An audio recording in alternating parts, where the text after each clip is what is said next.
I'm going to go to perhaps the most obvious city nickname in the world. Gotham. Goat home. Home of goats. The windiest city in the U.S. is creating negative pressure frogs. The headquarters of the age of blank was in Paris. That's very good. That's very good.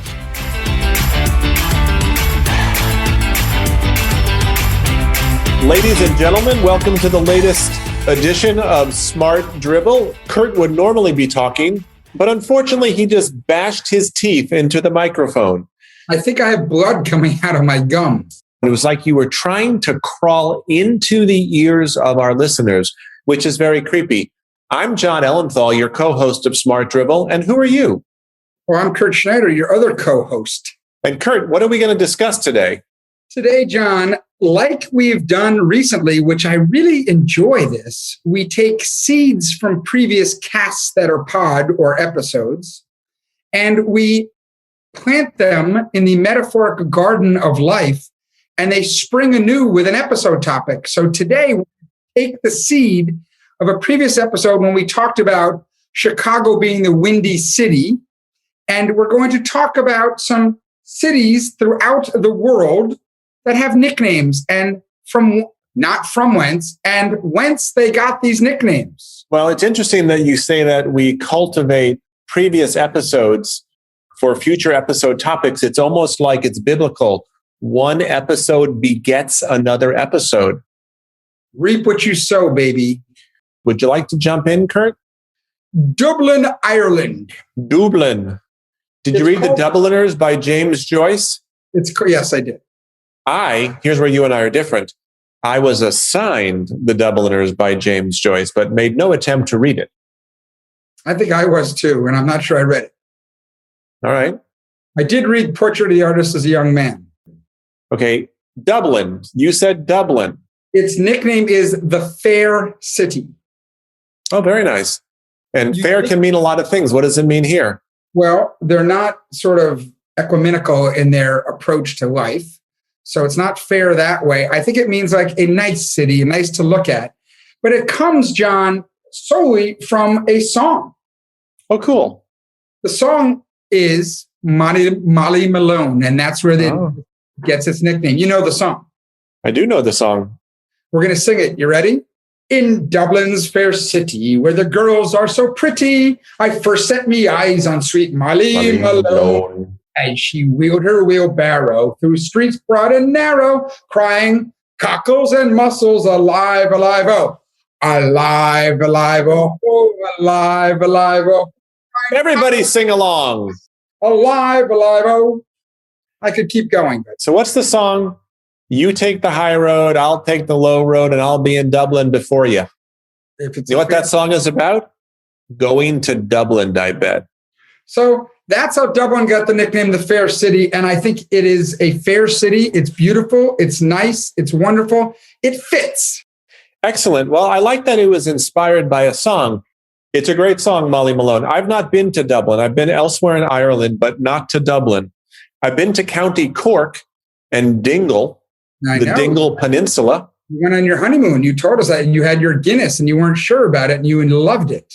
But I remember driving around the Dingle Peninsula and I was trying to keep the car on the road because, of course, they drive on the other side of the street. And some of the seascapes are quite dramatic. And you want to pay careful attention because sometimes there'll be like a sheep in the road.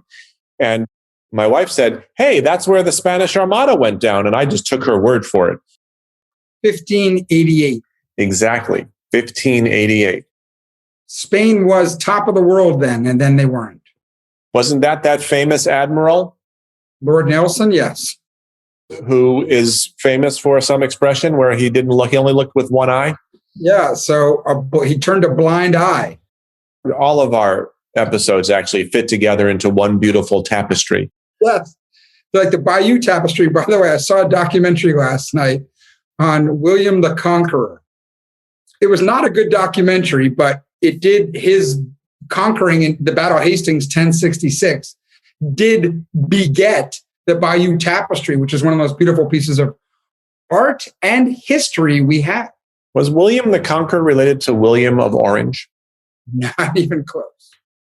Do you know that the founder of the state of Connecticut, his last name was Hooker. He came from Massachusetts. T.J. Hooker. It was not T.J. Hooker. And he wanted to be so open to everyone and freedom. And therefore he started the first constitution, which is why Connecticut is called the Constitution State.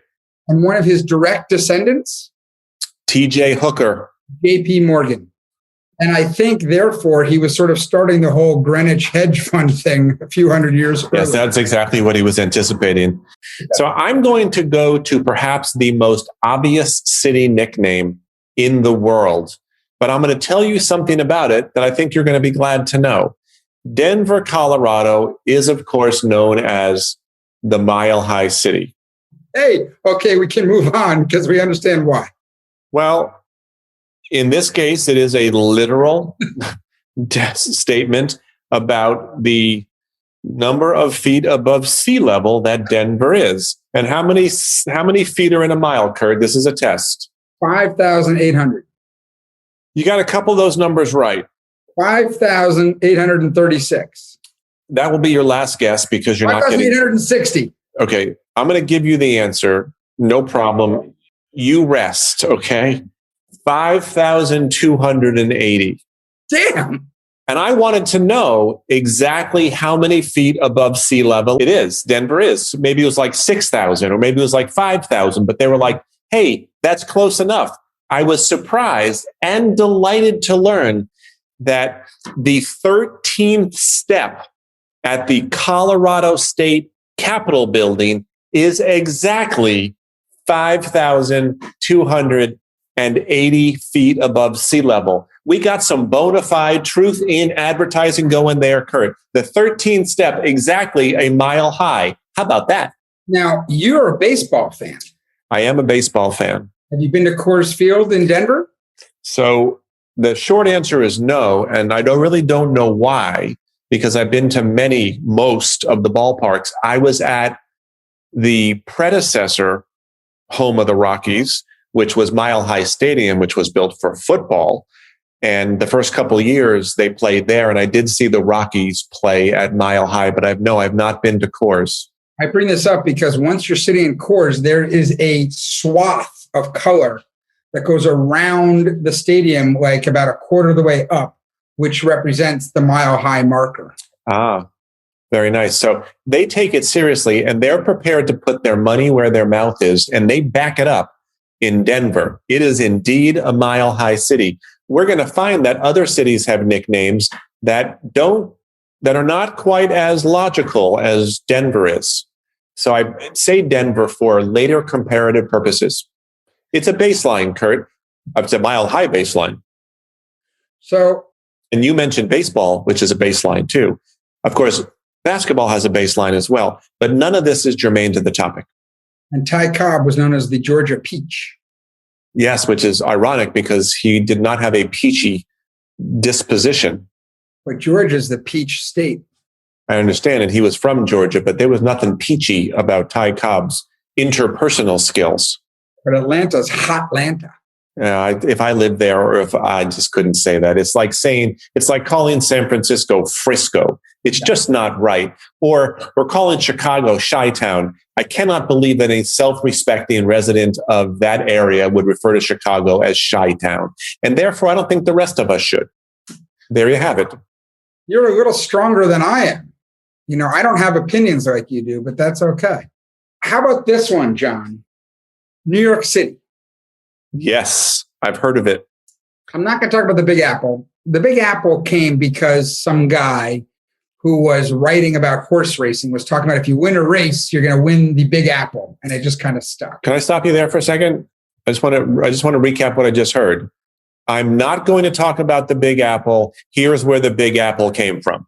Okay, now back to you, Kurt. Because I had to sort of get that out of the way. Okay, there was no need to say I'm not going to talk about it. You could have just talked about it. I'm talking about Gotham City. Ooh, even better. Basically, it's pretty easy. Comes from Old English. Could be Dutch too. Gotham. Goat home. Home of goats. I have never seen a goat in New York City, Kurt. Were you around when it was founded? I was not, but I'm just telling you that we still refer to it as Gotham City. Yet, goatless. You've not been to the Indian restaurants I've been to. Oh, my. So anyway, Goat Home, Gotham. Goat Home. It's not Batman or something like that. But it sounds like it could just be a guy in a bar with an accent saying, go home. There are some other names where they came from a bar. You want to tell us now? Well, there was one that I read about at some town in Arkansas, and it's called something like Sucking Toad. And that's the name of the town, because all the residents would go to a bar and just get drunk all the time, and they looked like sucking toads at the bar. You know that a lot of cities have sort of sister cities elsewhere in the world. What do you think the sister city is to Sucking Toads? I know exactly what it is. Creating negative pressure frogs. God. And what country is that in, Kurt? So I mentioned Chicago and the inappropriateness of using monikers like Chi-Town, which must be abhorrent to Chicago city dwellers. Chicago, of course, is known as the Windy City. And its origin story, or the origin of its nickname, has nothing to do with the straightforwardness of Denver, Colorado. Most people, of course, think that Chicago is named the Windy City because it sits on Lake Michigan and there is a lot of wind. That is not the case. It is the case that there was a common perception in the 1900s that the residents and politicians of Chicago were basically windbags. And at one point, like 1890, Chicago and New York were competing to host the World's Fair, I think like 3 years later. And a columnist for the New York Sun said that no one should listen to the nonsensical claims of that windy city. Yep. And therefore, we get Windy City.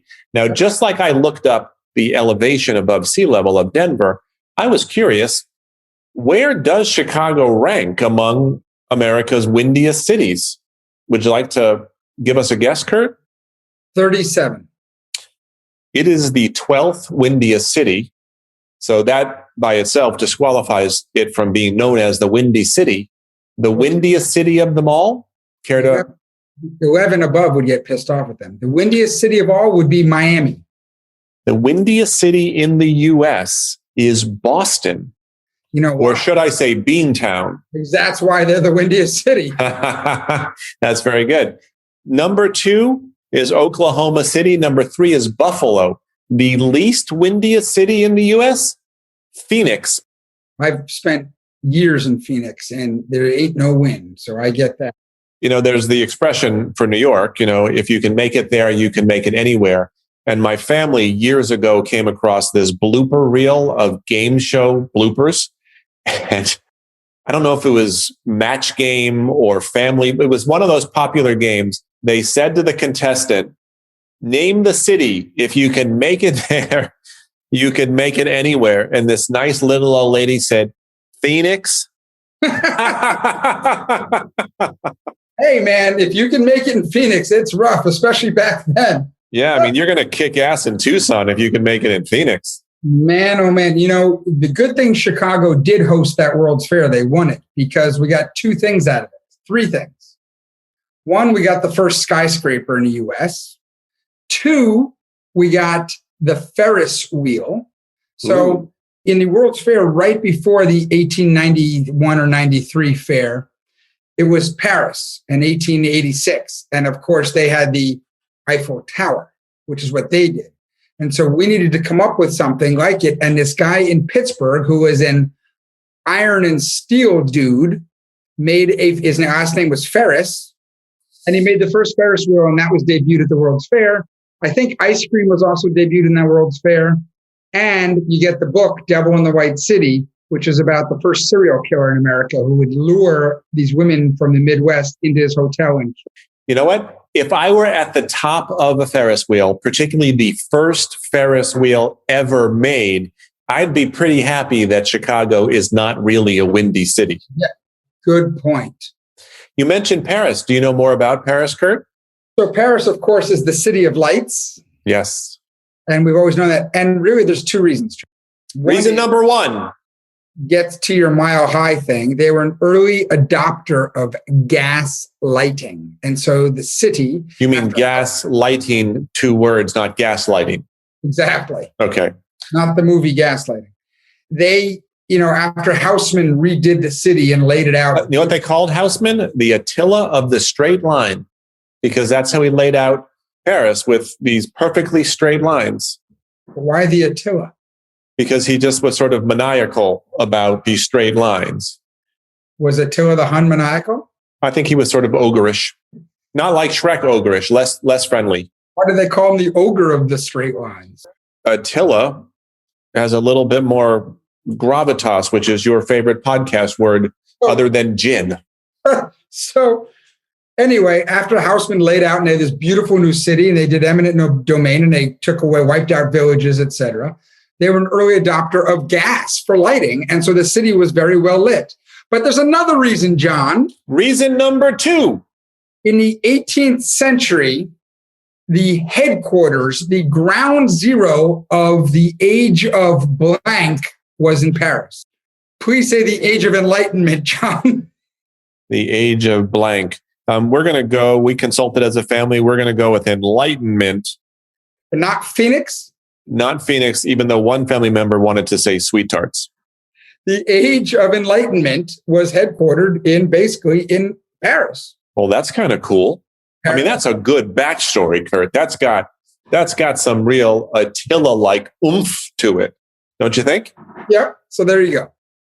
I am going to continue 2 smart drivel traditions with my next entry, Kurt. Excellent. Number 1 is I'm going to mention something that we mentioned in an episode a long time ago. But since neither you nor I remember what we said about it, there's no reason to believe our listeners would. And number 2, I actually forgot what number 2 is. So number 2 might be the tradition of forgetting things, as it turns out. So I'm going to talk about Philadelphia, both because my wife is a native of Philadelphia and because I like things that originated in Greek. I'm sort of a classic civilizations guy. So, and like Denver, there is a pretty darn straightforward explanation. And there's something soothing, I think. There's something right about it for me when there's like a good reason and the reason makes sense. So Philadelphia, the name Philadelphia, which we should mention, the nickname, of course, is the city of brotherly love, which confuses a lot of people because it can get a bit rough in parts of Philadelphia. Philadelphia in Greek literally means brotherly love. Which is why it shouldn't be a nickname. Yeah, it's actually its name. You're right. The subtitle. But I think the translation into English, city of brotherly love, gives it nickname qualities, but it's Philo Adelphos. Right. Brotherly love. And I love Philo with spankopatita. Spankopita. What's that great Greek dish? Is that with like spinach and phyllo dough? In phyllo dough. Yeah. I love it. Love it. Philo, love. All right. Well, I'm going to have fun with this and stay in America. And I'm going to stay with P, but we're not going alliteration. So it's not going to be like Phoenix and Philadelphia. You're Peoria, Illinois. Which is smack dab in the middle of America. That's why marketers always say, will it play in Peoria? Because you want to know, that used to be like middle America. Would this product, would this act, would this content, would this ad, would this song play in Peoria? Because Peoria was smack dab in the middle. And if it would play there, because we have this coastal sort of ethnocentrism going on. I would proffer that not only was its perfectly central location, but I think the fact that it starts with P allows us to say play in Peoria. And who doesn't love to alliterate on a nice Saturday afternoon? So a Saturday sunset. So tell us about Portland, Kurt. Well, first tell us which Portland you're talking about. Not Portland, Maine. I love Portland, Maine. Which is a port right on the land. And Portland, Oregon, John. Yes, sir. For you sports fans, we all know it, and now it's taken on, the whole city's taking this on. It's called Rip City.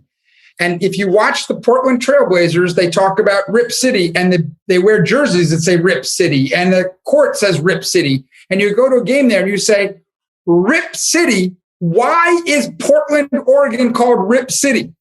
It stems from 1970. There was a commentator for the Portland Trailblazers by the name of Bill Shonley. And there was a big game, and the Portland Trailblazers were new, and they were trying to do, in basketball, they were trying to do, make their way. And Jim Barnett sank a game-tying shot, and Bill spontaneously yelled, Rip City, all right? And it stuck. So that was the early 70s. What year did Bill Walton lead them to the NBA championship? 77. 77. Can I add a bit of a... No, I think it was 77. Can I add a bit of a personal note to your discussion of Rip City? Rip away, baby.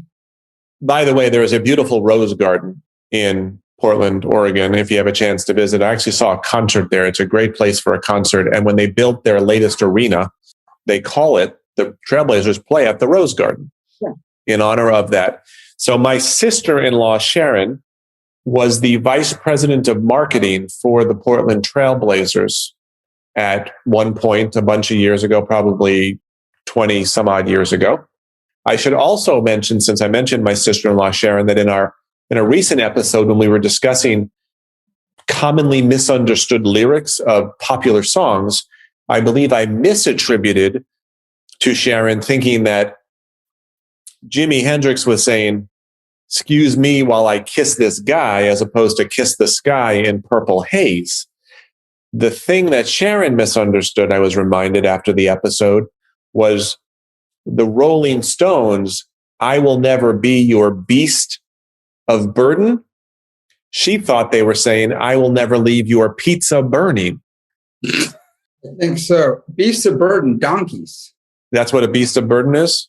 Now, what exactly is a mule, since you seem to know so much about asses? We've already talked about this. I'm not going to bring it up. I want to know if you can remember what a mule is. Of course. A mule is the progeny of a horse and a donkey. And that's correct. And the typical mule cannot reproduce. They're sterile. Very rare that they can reproduce. Okay, we have to wrap up because we've been No. Really? Yeah. I thought we just got started. Nope. But I'm going to tell you quickly, Rome, the eternal city, this is what you call jinxing yourself. Okay. The Romans, they were pretty cool. By the way, Genghis Khan, in about 1.5 years, in 25 years, took more land and controlled more land in the world than the Roman Empire did in 400 years. Just saying. He was pretty efficient in 25 years. Genghis Khan, not Genghis, Genghis. Anyway, so Rome, this is about jinxing yourself. The namesake of the game Jenga. Yes. So Rome, jinxing itself, they were proud as hell that they are so big and all over the place. And, oh my God, we're the Roman Empire. And a couple of their poets and sort of, thought leaders called it the eternal city, because it would be the city that'll go on forever. Yeah, other than the fact that it won't, it's really a beautiful thought, because nothing, of course, goes on forever, except perhaps this podcast, because I'm not going to let it end. Very quickly, did you ever wonder why New Orleans is called the Big Easy? You have wondered or you haven't, Kurt? I kind of know. Okay, well, I'd like to share with our listeners that back in the 1960s, there was a gossip columnist who compared the easygoing nature of New Orleans to the hustle and bustle of Gotham City, New York. And obviously the relationship between music, jazz specifically in New Orleans, is indelible and inviolable. And the Big Easy refers to the fact that it was really easy for an aspiring musician to make a living in New Orleans. I believe there was a music hall in New Orleans called... in the early 1900s called the Big Easy, but it really wasn't until the 1960s when this column was written that it sort of grew roots. Sort of like that critic in LA in the late 60s who said Hollywood is the only place where you can die of encouragement. That's very good. That's very good. All right, Kurt. Well, this was fun. Share the podcast with your friends. We need more dribblers out there. So please share the podcast. Kurt and I will be back next week with a brand new episode of Smart Dribble. Until then, we hope your week is filled with Smart Dribble. Goodbye, everybody. Ciao.